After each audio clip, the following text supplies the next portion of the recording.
अस्सलाम वालेकुम जी, welcome to byte class. I hope आप सब ठीक होंगे। आज हम अपनी क्लाउड कंप्यूटिंग की मिड टर्म सीरीज़ में लेक्चर 9 का रिमेनिंग पार्ट 2 कवर करेंगे, जिसमें हम मॉड्यूल 44, 45, 46 3 मॉड्यूल्स कवर करेंगे।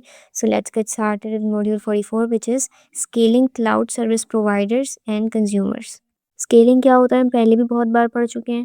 किसी भी आईटी रिसोर्स की वर्कलोड के टाइम पर चेंजेस को हैंडल करने की कैपेसिटी, करने की एबिलिटी स्केलिंग कहलाती है। यानी कस्टमर की डिमांड के मुताबिक रिसोर्सेज को इंक्रीज या डिक्रीज करना, ये एबिलिटी स्केलिंग कहलाती है।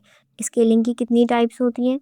फर्स्ट हम देखते हैं हॉरिजॉन्टल स्केलिंग। हॉरिजॉन्टल स्केलिंग में रिसोर्सेज की तादाद को बढ़ा दिया जाता है या कम कर दिया जाता है based on customer demand.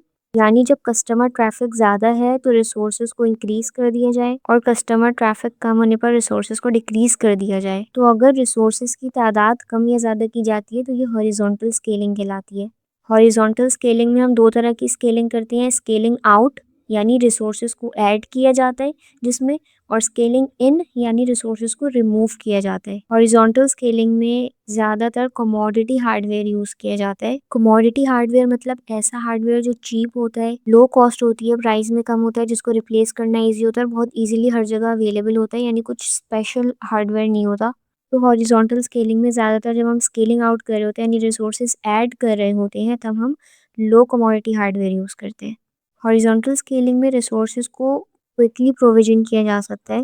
Provision का मतलब हम पहले भी पढ़ चुके हैं, ऐड करना या फिर रिलीज करना।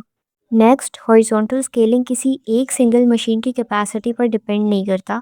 फॉर एग्जांपल आपकी एक बहुत बिजी वेबसाइट है जो एक ऐसे सर्वर पर रन की जा रही है जो बहुत ज़्यादा ह्यूज ट्रैफिक हैंडल करने की कैपेसिटी रखता है। बट अगर ट्रैफिक बढ़ जाता है तो आप सिंपली उस सर्वर के साथ 2, 3, 4 और लिमिटलेस काउंटलेस सर्वर सेट कर सकते हैं जितनी आपको ज़रूरत हो। हॉरिजॉन्टल स्केलिंग में एक सिंगल मशीन की कैपेसिटी से हमें कोई फ़र्क नहीं पड़ता, क्यों? क्योंकि हम अपनी ज़रूरत के हिसाब से मल्टीपल रिसोर्सेज ऐड कर सकते हैं। सो इन शॉर्ट, हॉरिजॉन्टल स्केलिंग का मतलब था कि अपने रिसोर्सेज की तादाद को बढ़ा दिया जाए या कम कर दिया जाए। वेयर एज वर्टिकल स्केलिंग में क्या होता है, जो आपका एग्जिस्टिंग रिसोर्स है जो ऑलरेडी आपके पास वर्क कर रहा है, उसकी या तो कैपेसिटी बढ़ा दी जाती है या फिर उसको रिप्लेस कर दिया जाता है किसी और ज़्यादा पावरफुल सोर्स के साथ। अब जैसे हॉरिजॉन्टल स्केलिंग में स्केलिंग आउट और स्केलिंग इन था, वैसे ही वर्टिकल स्केलिंग में जो टर्म यूज होती है that is scaling up and scaling down. Scaling up मतलब कि आप अपनी रिसोर्सेज की कैपेसिटी को इंक्रीज कर रहे हैं, और स्केलिंग डाउन मतलब आप अपने रिसोर्सेज की कैपेसिटी को डिक्रीज कर रहे हैं। नाउ हम हॉरिजॉन्टल स्केलिंग में कमोडिटी हार्डवेयर यूज़ कर रहे थे, यानी जो लो क्वालिटी मशीन्स होती हैं, चीप मशीन्स होती हैं जो हर जगह इजीली अवेलेबल होती है, वो हम यूज़ कर रहे थे। बट वर्टिकल स्केलिंग में ऐसा नहीं होता। वर्टिकल स्केलिंग में क्योंकि हम मल्टीपल चीज़ें नहीं ऐड करें, एक ही चीज़ है जिसकी हम कैपेसिटी बढ़ा रहे हैं या फिर उसको मजीद किसी उससे ज़्यादा पावरफुल रिसोर्स के साथ रिप्लेस कर रहे हैं, तो इन शॉर्ट हमारे पास एक ही है, तो इसलिए हम स्पेशलाइज हार्डवेयर यूज़ करते हैं वर्टिकल स्केलिंग में। अब अगर आपके सर्वर को फॉर एग्जांपल रिप्लेस किया जा रहा है किसी ऐसे सर्वर से जो ज़्यादा ह्यूज ट्रैफिक हैंडल करने की कैपेसिटी रखता है और ज़्यादा पावरफुल है, तो इस रिप्लेसमेंट के प्रोसेस के दौरान आपका सिस्टम डाउन टाइम में जा सकता है। यानी जो भी सर्विसेज आप दे रहे थे वो कुछ टाइम के लिए अनअवेलेबल हो जाएंगी, यानी जो आपके क्लाइंट्स हैं, जो यूज़र्स हैं, वो एक्सेस नहीं कर पाएंगे उन सर्विसेज को। नाउ वर्टिकल स्केलिंग का एक ड्रॉबैक, एक डिसएडवांटेज ये है कि it's limited by maximum hardware capacity. एक एग्जांपल से समझते हैं। फॉर एग्जांपल कि आपने अपनी पीसी की प्रोसेसिंग स्पीड को फास्ट करने के लिए और एफिशिएंट बनाने के लिए मल्टीपल प्रोसेसर्स ऐड कर दिए। आपने इतने ज़्यादा प्रोसेसर्स ऐड कर दिए कि अब सिंपली आपका जो सीपीयू है वो मज़ीद हैंडल नहीं कर सकता। ऐसा नहीं है कि आपका जितना दिल चाहेगा आप उतने प्रोसेसर्स ऐड करते रहेंगे। एक मैक्सिमम लिमिट होती है कि आपका एक सिंगल कंप्यूटर कितना ज़्यादा पावरफुल हो सकता है, तो ये कहलाती है limited by maximum hardware capacity. अब अगर आपकी जितनी अभी फास्ट है कंप्यूटर, आपकी प्रोसेसिंग स्पीड जो अभी है, अगर आपको उससे ज़्यादा और एफिशिएंट चाहिए तो आपको अब मज़ीद आप एक कंप्यूटर में रिसोर्सेज ऐड नहीं कर सकते, अब आपको एक नया रिसोर्स ही लेना पड़ेगा। ये जो वर्टिकल स्केलिंग है ये क्लाउड इन्वायरमेंट्स में बहुत ज़्यादा कम यूज़ होती है। ज़्यादातर कौन सी टेक्निक यूज़ होती है? Horizontal scaling. क्यों? क्योंकि फर्स्ट रीज़न इज़ कि जब आप अपने रिसोर्स को किसी दूसरे रिसोर्स से रिप्लेस कर रहे होते हो तो उस टाइम आपका सिस्टम डाउन टाइम में चला जाता है, सर्विसेज अनअवेलेबल हो जाती हैं which is not an efficient way. दूसरा, आपकी एक सिंगल कंप्यूटर में हार्डवेयर ऐड करने की कैपेसिटी लिमिटेड होती है, जबकि हॉरिजॉन्टल स्केलिंग में एक सिंगल मशीन की कैपेसिटी से कोई ताल्लुक नहीं होता। आप जितने मज़ीद चाहें रिसोर्सेज़ ऐड कर सकते हैं एक के बाद एक। तो इस हॉरिज़ॉन्टल और वर्टिकल स्केलिंग को एक एग्ज़ाम्पल से, एक एनालॉजी से समझते हैं। फॉर एग्ज़ाम्पल कि एक ग्रॉसरी स्टोर है, वहाँ पर बिलिंग के लिए एक बड़ी-सी लाइन लगी हुई है और जो कैशियर है, जो लोगों का सामान स्कैन करके बिल बना रहा है, बहुत ज़्यादा टाइम लग रहा है।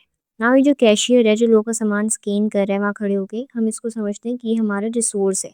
अगर हम वर्टिकल स्केलिंग कर रहे होंगे, तो हम उस कैशियर को रिप्लेस कर देंगे, उस बंदे को रिप्लेस कर देंगे किसी ऐसे बंदे से, किसी ऐसे कैशियर से जो बहुत ज़्यादा फ़ास्ट स्कैन कर सके चीज़ों को। फॉर एग्ज़ाम्पल कि वो 1 मिनट में 50 आइटम स्कैन कर रहा है। तो ये वर्टिकल स्केलिंग कहलाएगी कि हमने अपने रिसोर्स को चेंज कर दिया, रिप्लेस कर दिया किसी ऐसे रिसोर्स से जिसकी कैपेसिटी ज़्यादा है। हॉरिज़ॉन्टल स्केलिंग में क्या होगा कि हम उस एक कैशियर के साथ 10 और कैशियर ला के रख देंगे। तो जो एक इतनी बड़ी लाइन उस एक कैशियर के पास जमा हो रही थी, वो उन बाकी के 10 कैशियर्स के पास डिवाइड हो जाएगी और जो वेटिंग टाइम है वो कम हो जाएगा। तो ये कहलाएगी हॉरिज़ॉन्टल स्केलिंग, जिसमें हमने मज़ीद रिसोर्सेज़ ऐड कर दिए। आई होप आपको दोनों तरह की स्केलिंग समझ आ गई होगी और अगर कोई क्वेश्चन है so comment down below. Next, cloud service क्या होती है? क्लाउड सर्विस बेसिकली कोई भी आईटी रिसोर्स जो कोई भी क्लाउड प्रोवाइडर आपको रिमोटली प्रोवाइड कर रहा है। अब वो आईटी रिसोर्स स्टोरेज हो सकती है, कोई सॉफ्टवेयर हो सकता है, कोई एप्लीकेशन हो सकती है, वर्चुअल मशीन हो सकती है, कुछ भी हो सकता है। नाउ इस क्लाउड सर्विस के की पॉइंट्स क्या हैं? सबसे पहले तो ये ओवर द इंटरनेट डिलीवर की जा रही होती है। जो क्लाउड प्रोवाइडर है वो इंटरनेट के ज़रिए सर्विसेज दे रहा होता है और जो क्लाउड यूज़र है वो भी इंटरनेट के ज़रिए सर्विसेज ले रहा होता है। तमाम क्लाउड सर्विसेज मैनेज जो की जा रही होती है वो क्लाउड प्रोवाइडर्स के ज़रिए मैनेज की जा रही होती है। उनको क्लाउड सर्विसेज को मैनेज और मेंटेन करना ये किसकी रिस्पॉन्सिबिलिटी होती है? क्लाउड प्रोवाइडर की। ज़रूरी नहीं है कि किसी क्लाउड के अंदर मौजूद तमाम रिसोर्सेज पब्लिकली एक्सेसिबल हों। यानी ज़रूरी नहीं है कि क्लाउड पर जितने भी रिसोर्सेज है उसको कोई भी यूज़ कर सकता है, क्योंकि कुछ चीज़ें इंटरनल होती है। जैसे अगर जो सिस्टम मॉनिटर किया जा रहा होता है, मेंटेनेंस का काम चल रहा होता है, जो सपोर्ट सिस्टम होता है, ये सब ओपन सोर्स नहीं होता, यानी कि जो आम पब्लिक है वो एक्सेस नहीं कर सकती इसको। नाउ इन क्लाउड सर्विसेज के साथ दो तरह के इंटरैक्शंस होते हैं, एक ह्यूमन इंटरैक्शन और एक प्रोग्राम इंटरैक्शन। ह्यूमन इंटरैक्शन में जो यूज़र्स होते हैं वो डायरेक्टली इंटरैक्ट कर रहे होते हैं वर्चुअल मशीन्स के साथ, क्लाउड एप्लीकेशंस के साथ और यूज़ कर रहे होते हैं इन सर्विसेज को। वेयरएज़ प्रोग्राम इंटरैक्शन में जो सॉफ्टवेयर होता है, जो ये भी डिफरेंट तरह के सॉफ्टवेयर्स होते हैं, वो आपस में एपीआईज़ के ज़रिए इंटरैक्ट कर रहे होते हैं। APIs application programming interface. For those who don't know कि एपीआई क्या होता है, एपीआई बेसिकली कुछ रूल्स होते हैं जो अलाउ करते हैं दो अलग-अलग सॉफ्टवेयर प्रोग्राम्स को आपस में कम्युनिकेट करने के लिए। बेसिकली दो सॉफ्टवेयर एप्लीकेशंस के बीच में एक मिडलमैन की तरह काम कर रहे होते हैं, एक से रिक्वेस्ट लेते हैं और दूसरे को डिलीवर करते हैं। नाउ क्लाउड सर्विस कंज्यूमर, कोई भी यूज़र एप्लीकेशन या सिस्टम जो क्लाउड सर्विस यूज़ करे वो क्लाउड सर्विस कंज्यूमर कहलाता है। ये जो कंज्यूमर है ये ह्यूमन यूज़र्स भी हो सकते हैं और कोई सॉफ्टवेयर एप्लीकेशंस भी हो सकती हैं। जो ह्यूमंस हैं वो इंटरफेस जो होगा, जो यूआई होगा उसके ज़रिए इंटरैक्ट कर रहे होंगे, एक्सेस कर रहे होंगे सर्विस को, और जो सॉफ्टवेयर एप्लीकेशंस है वो एपीआईज़ के ज़रिए इन क्लाउड सर्विसेज को एक्सेस कर रही होंगी। सो ये मॉड्यूल 44 यहाँ पर ख़त्म हो। अगर हम इसको समराइज़ करें तो हमने पढ़ा कि स्केलिंग का मतलब होता है रिसोर्सेज को कस्टमर डिमांड के मुताबिक एडजस्ट करने की कैपेसिटी, एबिलिटी। फिर हमने दो तरह की स्केलिंग पढ़ी, हॉरिजॉन्टल स्केलिंग जिसमें रिसोर्सेज की तादाद को इंक्रीज या डिक्रीज किया जाता है, और वर्टिकल स्केलिंग जिसमें मौजूदा रिसोर्स की कैपेसिटी को बढ़ा दिया जाता है या फिर उसको रिप्लेस कर दिया जाता है किसी उससे ज़्यादा पावरफुल रिसोर्स के साथ। देन क्लाउड सर्विस, कोई भी ऐसा आईटी रिसोर्स जो ओवर द इंटरनेट प्रोवाइड किया जा रहा है किसी क्लाउड प्रोवाइडर के ज़रिए। और क्लाउड सर्विस कंज्यूमर, हमने पढ़ा कि जो भी क्लाउड सर्विसेज है उसको यूज़ करने वाले जो इंसान भी हो सकते हैं और कोई प्रोग्राम भी हो सकते हैं। Next, move on to module 45 which is multi tenancy. Multi tenancy basically एक ऐसा सॉफ्टवेयर आर्किटेक्चर है जिसमें एक सिंगल सिस्टम मल्टीपल यूजर्स को सर्व कर रहा होता है और रिस्पॉन्सिबल होता है इन तमाम यूजर्स को एक दूसरे से आइसोलेट रखने के लिए।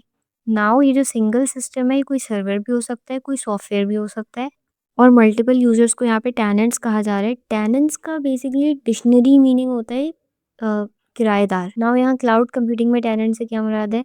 एक ऐसा यूज़र या फिर कोई ऑर्गेनाइजेशन जो क्लाउड सर्विसेज यूज़ कर रही है और multiple tenants same system use कर रहे होते हैं, शेयर कर रहे होते हैं आपस में एक दूसरे से आइसोलेटेड रहते हुए। हर यूज़र का, हर टेनेंट का डेटा और ऑपरेशंस और एप्लीकेशंस, हर चीज़ को एक दूसरे से आइसोलेट और सिक्योर रखना ये रिस्पॉन्सिबिलिटी होती है इस सॉफ्टवेयर आर्किटेक्चर की, जिसको हम क्या कहते हैं, मल्टी टेनेंसी। मल्टी मतलब एक से ज़्यादा और टेनेंसी टेनेंट से निकले, तो इस तरह आप इसे याद रख सकते हैं कि एक ऐसा आर्किटेक्चर जिसमें एक सिंगल सिस्टम पर मल्टीपल टेनेंट्स को, मल्टीपल यूजर्स को सर्व किए जाते हैं, उनके डेटा को एक दूसरे से आइसोलेट रखते हुए और सिक्योरिटी मेंटेन करते हुए। नाउ इस आर्किटेक्चर का क्या रोल है क्लाउड कंप्यूटिंग में? क्लाउड कंप्यूटिंग में मल्टी टेनेंसी का आर्किटेक्चर और वर्चुअलाइजेशन की टेक्निक, इन दोनों को मिलाकर यूज़ किया जाता है अपने यूज़र्स को, मल्टीपल यूज़र्स को एफिशिएंटली क्लाउड सर्विसेज प्रोवाइड करने के लिए।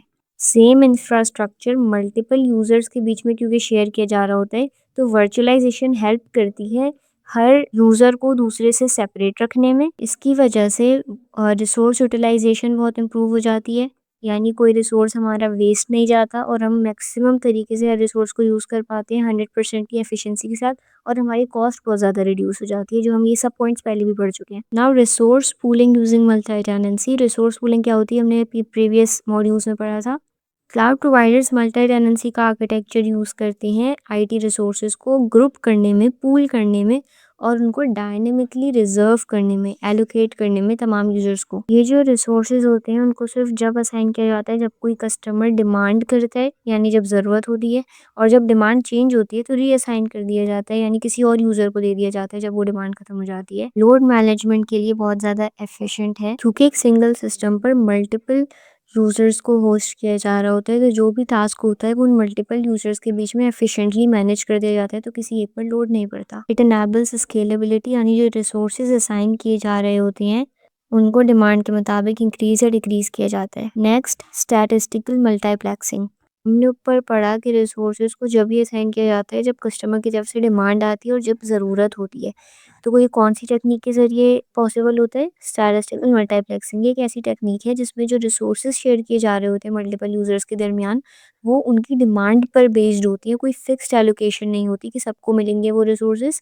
सिर्फ जो डिमांड करते हैं, तो वो जिस चीज़ की डिमांड करते हैं उसके मुताबिक उसको रिसोर्सेज असाइन किया जाता है।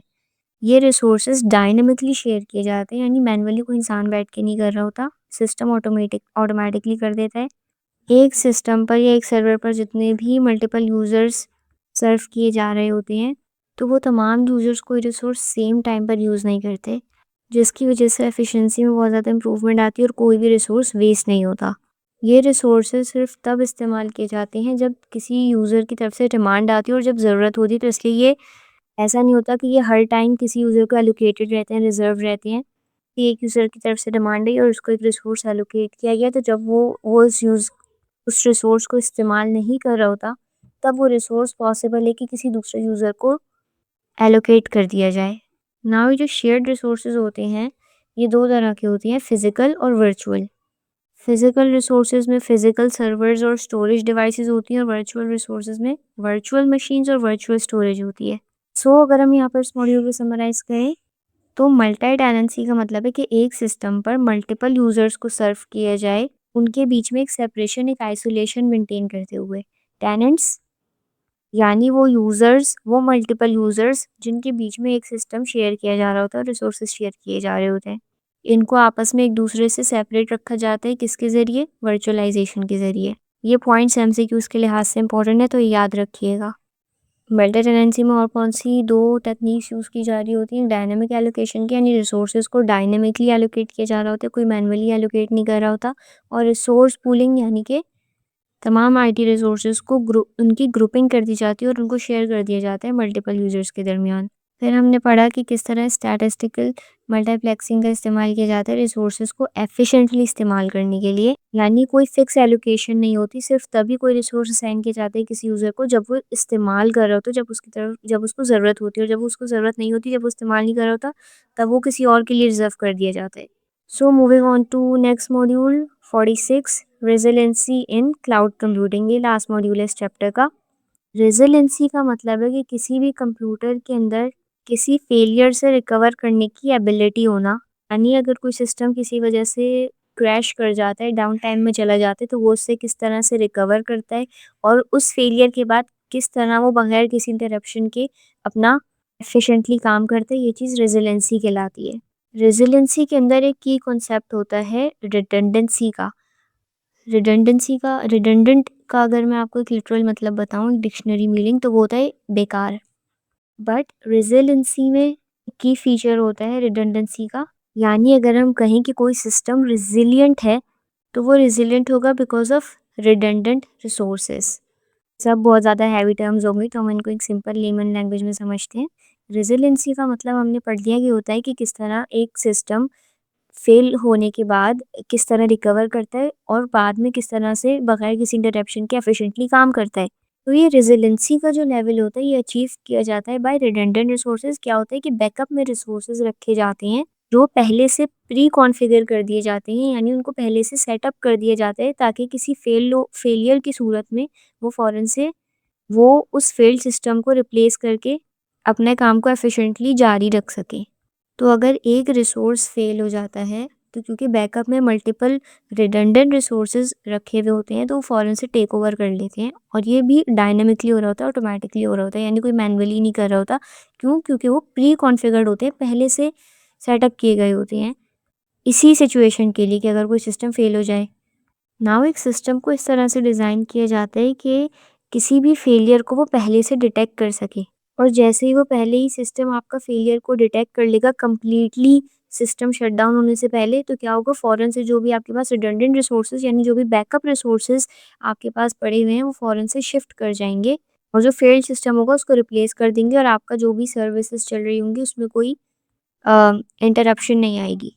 अब क्योंकि जो भी फेलियर्स होते हैं वो पहले से ही डिटेक्ट कर लिए जाते हैं, तो इस वजह से क्या होता है कि जो आपका जो सिस्टम डाउन टाइम में जाने के जो चांसेस होते हैं, वो या तो बिल्कुल ही नहीं होते या फिर बहुत कम होते हैं। और ये जो फेलियर मैकेनिज्म होता है, ये ऑटोमेटिक होता है, डायनामिक होता है, कोई मैनुअली बैठ के नहीं कर रहा होता। जैसे ही एक सिस्टम फेल होता है, बैकअप सिस्टम फ़ौरन से उसको टेक ओवर कर लेता है, जिसकी वजह से हमारे सिस्टम की रिलायबिलिटी बहुत ज़्यादा इंप्रूव हो जाती है। आई होप आपको रिलायबिलिटी का मतलब पता होगा, यानी कितनी ज़्यादा लॉन्ग पीरियड ऑफ टाइम के लिए आपका सिस्टम बगैर क्रैश हुए काम कर पा रहे हैं, एफिशिएंटली परफॉर्मेंस दे पा रहे हैं, तो ये चीज़ रिलायबिलिटी कहलाती है। नाउ ये रेज़िलियंसी क्लाउड कंप्यूटिंग में कैसे काम आती है? क्लाउड सिस्टम में रिसोर्सेज को रेज़िलिएंट बनाने के लिए रिसोर्सेज को डिस्ट्रीब्यूट किया जाता है डिफरेंट फिजिकल लोकेशंस में, डिफरेंट सर्वर्स में और कभी-कभार डिफरेंट क्लाउड्स में। यानी मतलब जो बैकअप रिसोर्सेज होते हैं, जो रिडंडेंट रिसोर्सेज होते हैं, वो डिफरेंट फिजिकल लोकेशंस पे भी होते हैं, कभी-कभार डिफरेंट सर्वर्स पे भी होते हैं और डिफरेंट क्लाउड में भी डिस्ट्रीब्यूटेड हो सकती है। यानी जो डेटा और सर्विसेज होती है उनको रेप्लिकेट किया जाता है, यानी डेटा और सर्विसेज को डुप्लीकेट कर दिया जाता है ताकि अगर एक लोकेशन पर किसी सिस्टम में रिसोर्स में कोई फेलियर आता है, उसकी वजह से पूरा सिस्टम काम करना बंद ना करे और आपका सिस्टम हाईली अवेलेबल रह सके। यानी जो भी क्लाइंट्स हैं आपके, जो भी यूज़र्स हैं जो आपकी सर्विसेज को एक्सेस कर रहे हैं, वो आपकी सर्विस रिलायबल हो और वो हर वक्त आपकी सर्विस उनके लिए अवेलेबल रहे। यहाँ पर आपको डेटा रेप्लिकेशन की एग्जांपल दी है। हमने ऊपर पढ़ा कि डेटा और सर्विसेज को रेप्लिकेट किया है, तो डेटा रेप्लिकेशन में क्या होता है कि जो डेटा है आपका, वो दो डिफरेंट लोकेशंस पर स्टोर किया जाता है। अब ये जो दो डिफरेंट लोकेशंस हैं, ये दो डिफरेंट फिजिकल लोकेशंस भी हो सकती हैं, दो डिफरेंट सर्वर पर स्टोर आपकी डेटा भी हो सकता है और दो डिफरेंट कंप्लीटली डिफरेंट क्लाउड्स पर भी आपका डेटा स्टोर्ड हो सकता है। तो इस तरह से क्या होगा कि अगर आपकी जो प्राइमरी स्टोरेज है, जो मेन स्टोरेज अभी आपकी यूज़ हो रही है, अगर वो फेल हो जाती है, तो फ़ौरन से सेकेंडरी स्टोरेज टेक ओवर कर लेगी। यहाँ पर आपको एक वर्चुअल मशीन फेलओवर की एग्जांपल दी गई है। वर्चुअल मशीन एक रिसोर्स है, तो अगर वर्चुअल मशीन फेल होती है तो क्या होगा? एक क्लाउड सर्विस है जो वर्चुअल मशीन ए पर, जो कि एक प्राइमरी वर्चुअल मशीन है, उस पर रन हो रही है। सारी जो भी चीज़ें वो इस पर रन हो रही हैं। बैकअप में हमने एक वर्चुअल मशीन बी रखी हुई है जो कि एक सेकेंडरी वीएम है, जस्ट एक बैकअप है। तो वीएम बी जो है, हमने उसको एक फेल ओवर सिस्टम में एज अ रिडंडेंट रिसोर्स रखा हुआ है कि अगर हमारा वर्चुअल मशीन ए फेल होता है, तो वर्चुअल मशीन भी ऑटोमेटिकली टेक ओवर कर लेगा और जो भी यूज़र रिक्वेस्ट होंगी उन सबको रिस्पॉन्स करना शुरू कर देगा। सो ये मॉड्यूल 46 यहाँ पर ख़त्म हुआ। अगर हम इसको समराइज़ करें तो हमने पढ़ा रेज़िलियंसी का मतलब होता है किसी भी कंप्यूटर की एबिलिटी, सलाहियत कि वो किस तरह फेलियर के बाद रिकवर कर सकता है। इसको अचीव किया जाता है थ्रू रिडंडेंसी, यानी सिस्टम को रेज़िलिएंट बनाया जाता है किसके थ्रू? रिडंडेंसी के थ्रू, बैकअप में रिसोर्सेज रख के, ताकि फेलियर की सूरत में वो ऑटोमेटिकली टेक ओवर कर सके। क्लाउड रेज़िलियंसी इंश्योर किसके ज़रिए करते हैं? कैसे पता करते हैं कि उसका सिस्टम रेज़िलिएंट है या नहीं? रिसोर्सेज को मल्टीपल लोकेशंस पर, अलग अलग लोकेशंस पर डिस्ट्रीब्यूट करके और डेटा और सर्विसेज को रेप्लिकेट करके। सो यहाँ पर हमारा कंप्लीट हो गया चैप्टर 9, इसमें हमने मॉड्यूल 41 से 46 तक टोटल 6 मॉड्यूल्स पढ़े। अगर आपकी कोई क्वेश्चन है सो कमेंट डाउन बिलो, और अगर वीडियो पसंद आई हो तो लाइक करें, शेयर करें, चैनल को सब्सक्राइब करें। Until the next video, Allah Hafiz.